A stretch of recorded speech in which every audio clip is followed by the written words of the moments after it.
وہ اپنے بچوں کو ڈراتے ہیں بھرتے ہیں شیعہ سے نہ ملنا، شیعہ کٹمل ہوتے ہیں، ہاں ان کی مجلسوں میں نہ جانا۔ بھائی کیوں؟ تجھے کون سا خوف ہے؟ کہ نہیں جو ان سے ایک بار مل جائے وہ ان جیسا بن جاتا ہے۔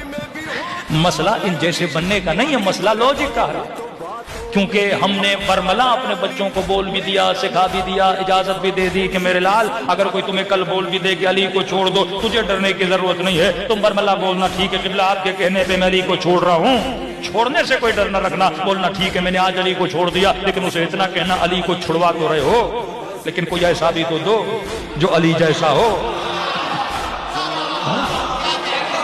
ایک سمپل سی بات ہے، ایک بندہ بولے آپ کا بچہ اس اسکول میں پڑھ رہا ہے اسکول سے نکال دو، ٹھیک ہے اچھا اسکول تو بتاؤ یہاں سے نکال کے کہاں ڈالوں اس بچے کو؟ اس اسکول میں جہاں 80% بچے فیل ہوتے ہیں، ان کے یہاں بھیجوں جن کو اپنی جنت کی گارنٹی نہیں۔ میں نے تو اسے علی دیا جو قسیم النار والجنہ، میں نے تو اسے حسن و حسین دیے جو سیدہ شباب اہل جنت ہے۔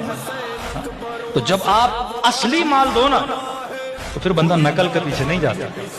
یہ خوبی ہے اس مکتب کی، کیونکہ خدا نے آپ کو وہ دیا، اصل دیا ہے آپ کو، جسے محمد مل جائے پھر وہ ابو جہل کے پاس نہیں جاتا۔